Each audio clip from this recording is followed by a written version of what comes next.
الحمد لله نحمده ونستعينه ونستغفره ونؤمن به ونتوكل عليه ونعوذ بالله من شرور أنفسنا ومن سيئات أعمالنا من يهده الله فلا مضل له ومن يضلل فلا هادي له ونشهد أن لا إله إلا الله وحده لا شريك له ونشهد أن سيدنا ومولانا محمدا عبده ورسوله أما بعد أعوذ بالله من الشيطان الرجيم بسم الله الرحمن الرحيم إن الله يأمر بالعدل والإحسان وإيتاء ذي القربى وينهى عن الفحشاء والمنكر والبغي يعظكم لعلكم تذكرون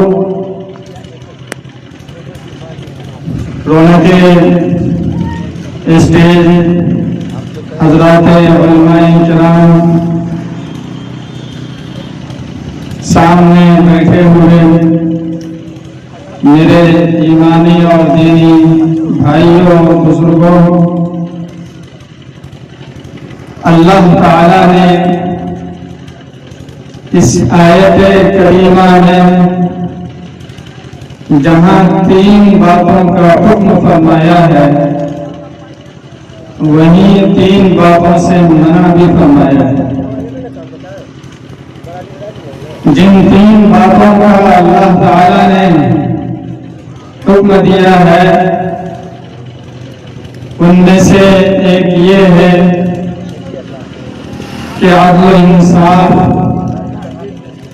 قائم کرو، احسان کرو اور رشتہ داروں کو نوازو، دیتے رہو۔ اور جن 3 باتوں سے اللہ تعالیٰ نے منع فرمایا ہے، روکا ہے، وہ یہ ہے کہ بے حیائی سے اپنے آپ کو روک لیجئے،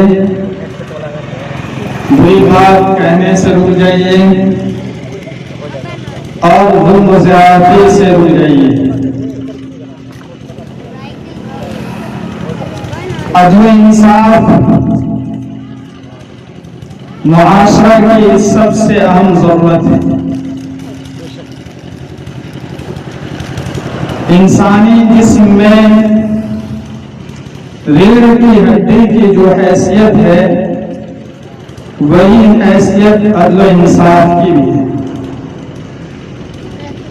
اللہ تعالیٰ کے 99 ناموں میں ایک نام ہے العدل، جس کا معنی ہے عدل والا، انصاف والا۔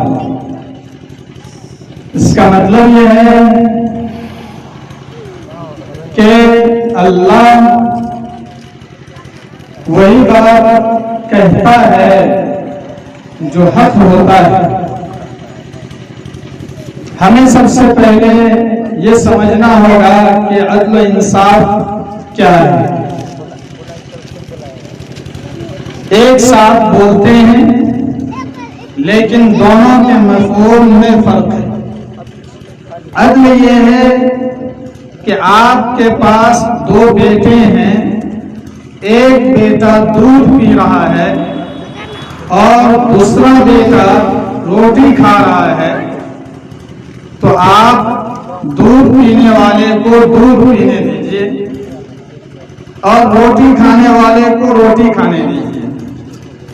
یہ نہیں کہ جو روٹی کھا رہا ہے تو اس کی روٹی میں سے آدھی روٹی توڑ کر کے دودھ پینے والے کو بھی دے دیجیے، یہ عدل نہیں ہے۔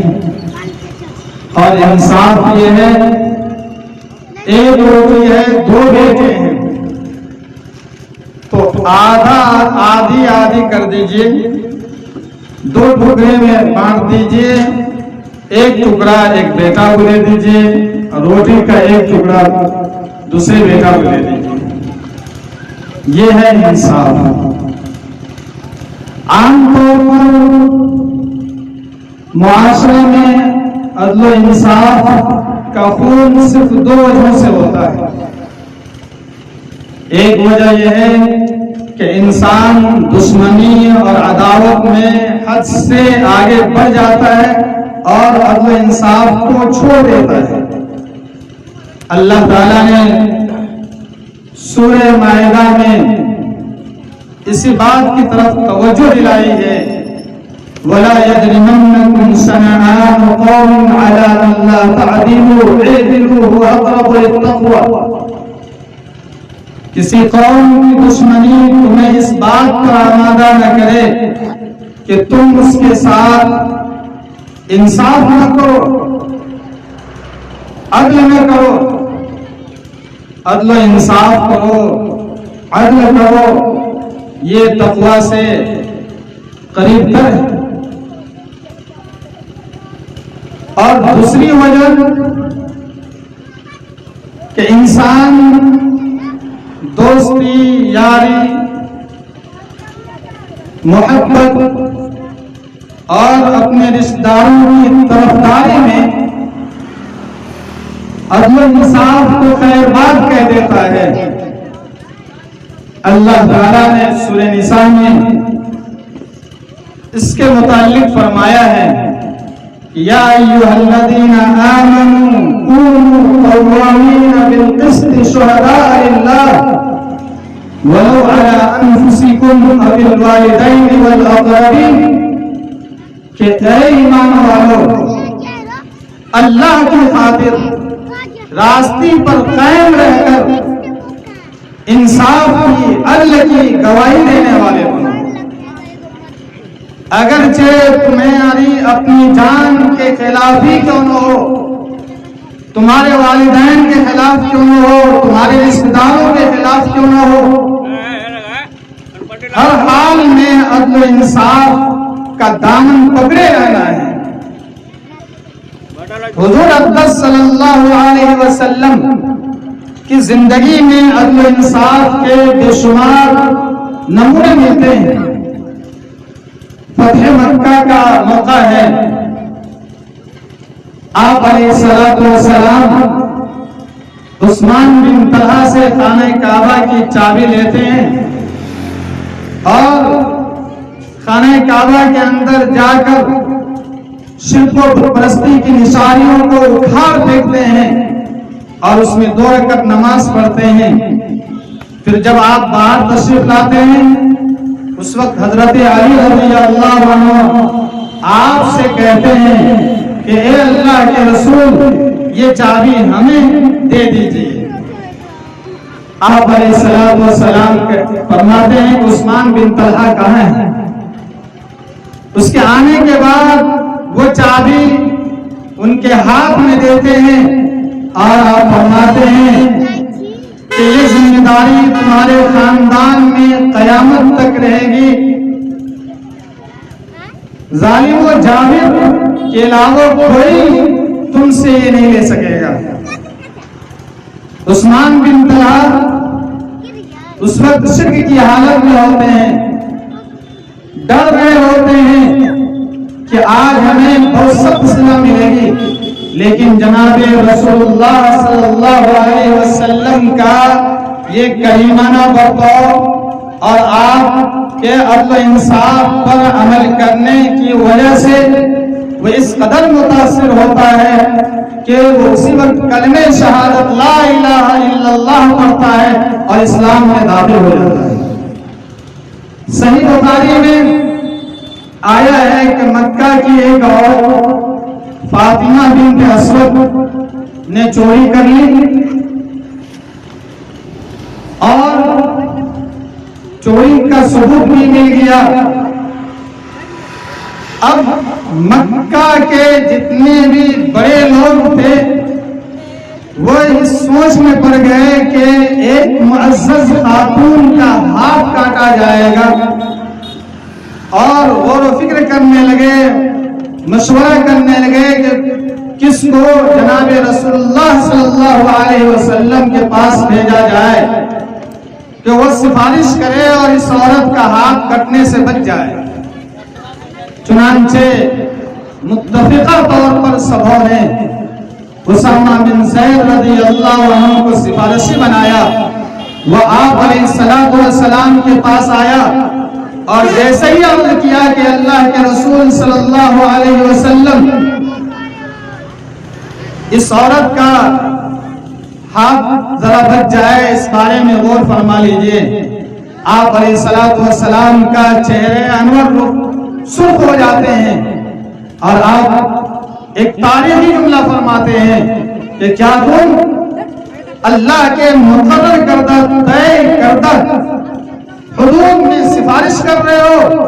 اگر محمد کی بیٹی بھی آج چوری کی ہوتی تو اس کا بھی ہاتھ کاٹا جاتا۔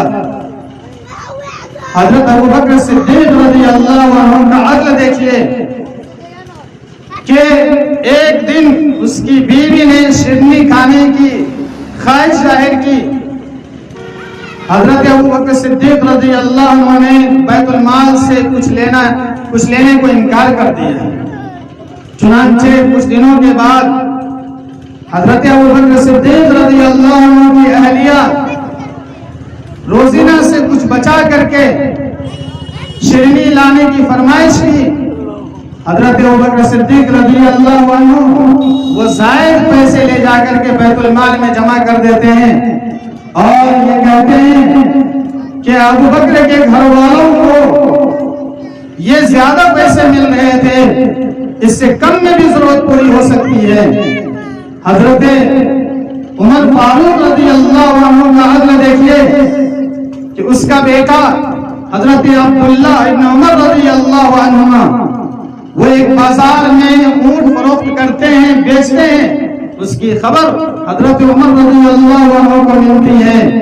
حضرت عمر رضی اللہ عنہ تشریف لاتے ہیں، عبداللہ کو بلاتے ہیں اور یہ کہتے ہیں کہ کیا یہ تمہارا اونٹ ہے؟ تم نے اس کو کہاں رکھا تھا؟ بیٹا کہتا ہے کہ جی یہ میرا اپنا ذاتی اونٹ ہے۔ کہا تم نے اس کو کہاں رکھا تھا؟ سرکاری چارے گاہ میں رکھا تھا، اور سرکاری چارہ گاہ میں رکھ کر کے سرکاری چارہ اور گھاس کھلایا کرتا تھا۔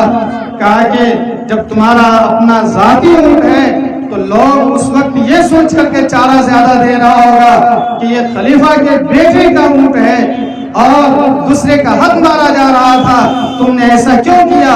جاؤ فروخت کرو، بازار میں بیچو اور اس کی جو اصل قیمت ہے وہ قیمت رکھ کر کے جو زائد قیمت ہے وہ بیت المال میں جمع کر دو۔ چنانچہ حضرت عبداللہ رضی اللہ عنہ اونٹ بیچتے ہیں اور جتنی قیمت میں اونٹ کو خریدے ہوتے ہیں وہ پیسے اپنے پاس رکھتے ہیں، اور جو منافع ہوتا ہے، جو زائد پیسے ملتے ہیں، وہ جا کر کے بیت المال میں جمع کر دیتے ہیں۔ یہ حضرت عمر رضی اللہ عنہ کا عدل دیکھیے، حضرت عثمان رضی اللہ عنہ کا عدل دیکھیے کہ انہوں نے اپنے غلام کی کان مروڑ دی، بعد میں اللہ کا خوف اور ڈر کا ایسا غلبہ ہوا کہ اس نے اپنے غلام سے کہا کہ تم مجھ سے دنیا میں قصاص لے لو۔ غلام نے منع کیا۔ پھر حضرت عثمان رضی اللہ عنہ نے کہا کہ نہیں، آج تم اس کا بدلہ لے لو۔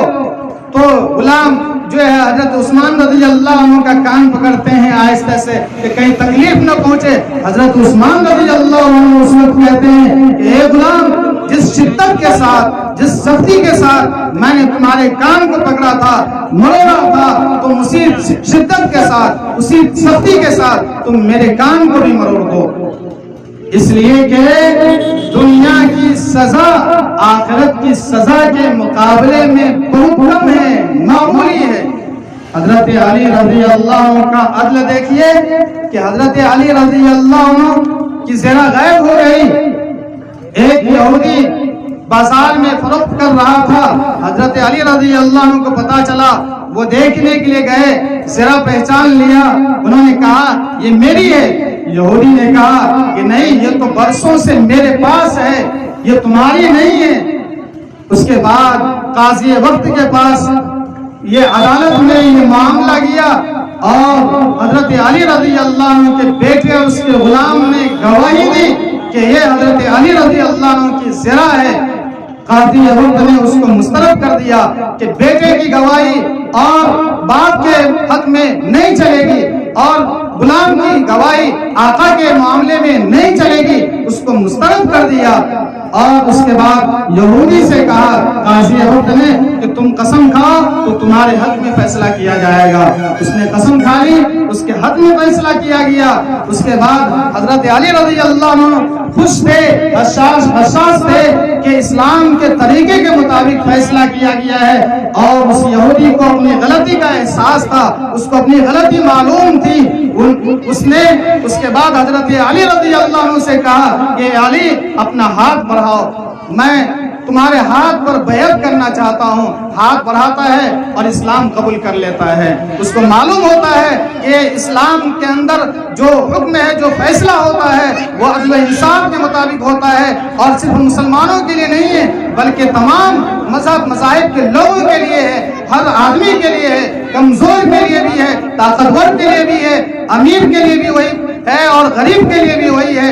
عدل و انصاف کے ساتھ فیصلہ کیا جاتا ہے۔ میرے بھائیو، اللہ فرماتا ہے وَإِذَا حَكَمْتُمْ بَيْنَ النَّاسِ أَن تَحْكُمُوا بِالْعَدْلِ، کہ جب تم لوگوں کے درمیان فیصلے کرو تو عدل و انصاف کے ساتھ فیصلہ کرو۔ عدل و انصاف وہ پیمانہ ہے کہ جس کی بدولت آج انسانیت زندہ ہے۔ اگر عدل و انصاف نہ ہو تو انسانیت ختم ہو جائے گی، صالح معاشرہ کی تشکیل ناممکن ہے۔ اس لیے عدل و انصاف کو ہر حال میں قائم کیجیے۔ استاد اپنے شاگرد کے ساتھ عدل و انصاف کرے، شاگرد اپنے استاد کے ساتھ عدل و انصاف کرے، والدین اپنی اولاد کے ساتھ عدل و انصاف کرے، اولاد اپنے والدین کے ساتھ عدل و انصاف کرے، امیر غریب کے ساتھ عدل و انصاف کرے، غریب امیر کے ساتھ عدل و انصاف کرے۔ عدل و انصاف وہ پیمانہ ہے جو معاشرے کو امن عطا کرتا ہے، ظلم و زیادتی کو ختم کرتا ہے۔